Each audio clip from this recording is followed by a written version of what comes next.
ताहि मनहि रिझाए सठ जनि घालस कुल खीस। राम विरोध नाओ बिरसी शरण विष्णु अजईस। लखन श्री रामचंद्र की जय। मैहर माता की यात्रा में चले गए थे 3 दिन के लिए। इसके लिए आप तक रामचरितमानस नहीं लेकर आ पाए, इसके लिए हाथ जोड़ करके क्षमा चाहते हैं। सभी राम कथा में प्रेम रखने वाले भक्तगणों के चरणों में प्रणाम करते हुए आगे तुलसीदास जी लिखते हैं पत्रिका में लिखा था, अरे मूर्ख, केवल बातों से ही मन को रिझाकर अपने कुल को नष्ट भ्रष्ट ना कर। श्री रामचंद्र जी से विरोध करके तो विष्णु ब्रह्मा और महेश की शरण जाने पर भी नहीं बचेगा। कीतजि माने अनुजेव प्रभु पद पंकज भ्रांग। होहि कि राम सरानल खल कुल सहित पतंग। लखन श्री रामचंद्र की जय। या तो अभिमान छोड़कर अपने छोटे भाई विभीषण की भांति प्रभु के चरण कमलों का भ्रमर बन जा, अथवा रे दुष्ट श्री रामचंद्र जी के बाण रूपी अग्नि में परिवार सहित पतंगा हो जा। सुनत सभय मन मुख मुस्काई, कहत दसानन सब ही सुनाई। भूम परा कर गहत आकाशा, लघु तापस कर बाग बिलासा। पत्रिका सुनते ही रावण मन में भयभीत हो गया, परंतु मुख से मुस्कुराता हुआ वह सबको सुनाकर कहने लगा, जैसा कोई पृथ्वी पर पड़ा हुआ हाथ से आकाश को पकड़ने की चेष्टा करता हो, वैसे ही यह छोटा तपस्वी बाग विलास करता है। श्री राम कहे सुख नाथ सत सब बानी, समझाहु छाण प्रकट अभिमानी। सुनाहु बचन मम परिहर क्रोधा, नाथ राम सन तयहु विरोधा। सुख दूत ने कहा, हे नाथ, अभिमानी स्वभाव को छोड़ करके सब बातों को सत्य समझिए। क्रोध छोड़कर मेरा वचन सुनिए। हे नाथ, श्री रामचंद्र जी से बैर त्याग दीजिए। अति कोमल रघुबीर स्वभाव, यद्यपि अखिल लोक कर राउ। मिलत कृपा तुम पर प्रभु करही, और अपराध न एकहु धरही।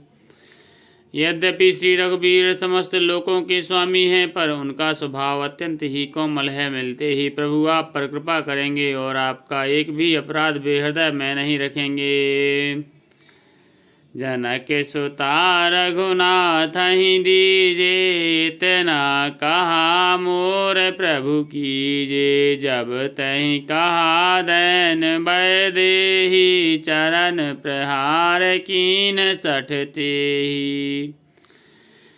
जानकी जी श्री रघुनाथ जी को दे दीजिए। हे प्रभु, इतना कहना मेरा कीजिए। उस पर दूत ने जानकी जी को देने के लिए कहा। तब दुष्ट रावण ने उसको लात मारी। नाय चरण सिर चला सुतहा, कृपा सिंधु रघुनायक जहाँ। कर प्रणाम निज कथा सुनाई, राम कृपायापन गति पाई। वह भी चरणों में सिर नवाकर वहीं चला जहाँ कृपा सागर श्री रघुनाथ जी थे। प्रणाम करके उसने अपनी कथा सुनाई और श्री रामचंद्र जी की कृपा से अपनी गति पाई। ऋषि अगस्त की शाप भवानी, राक्षस भयो रहा मुनि ज्ञानी। बंदे राम पद बारहि बारा, मुनि निज आश्रम कहूँ पगुधारा। शिवजी कहते हैं, हे भवानी, वह ज्ञानी मुनि था। अगस्त ऋषि के शाप से राक्षस हो गया था। बार बार श्री रामचंद्र जी के चरणों की वंदना करके वह मुनि अपने आश्रम को चला गया।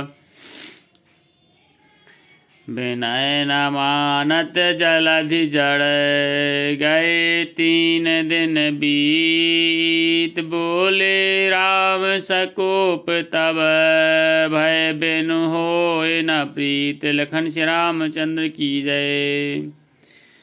इधर 3 दिन बीत गए किंतु जड़ समुद्र विनय नहीं मानता। तब श्री रामचंद्र जी क्रोध सहित बोले बिना भय के प्रीत नहीं होती।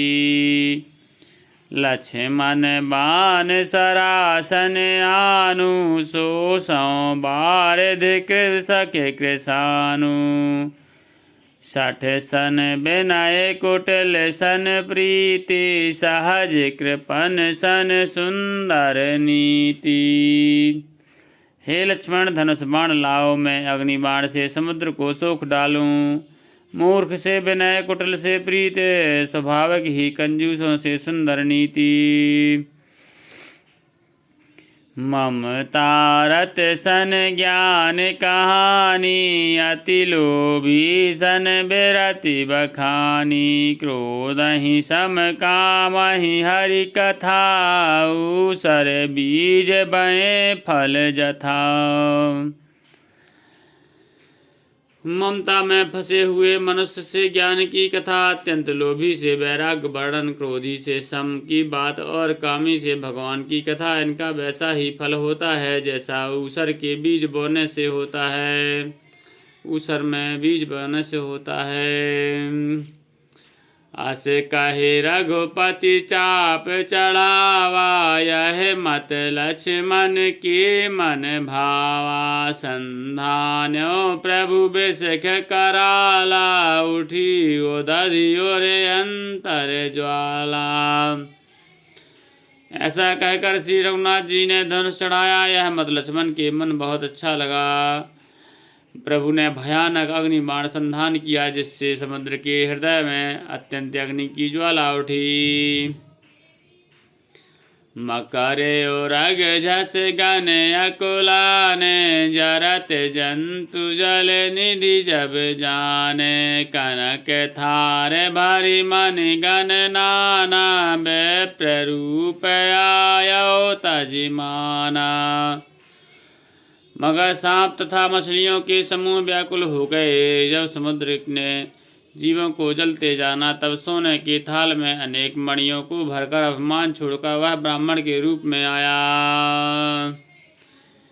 काटे पर कदरी फरय कोट जतन को सींच। विनय न मान खगेश सुनो डांट ही पावो नाओ नीच। लखन श्री रामचंद्र की जय। उमापति महादेव की जय। पवन सुत हनुमान की जय। गोसाई तुलसीदास की जय। बोल भाई सब संतन की जय।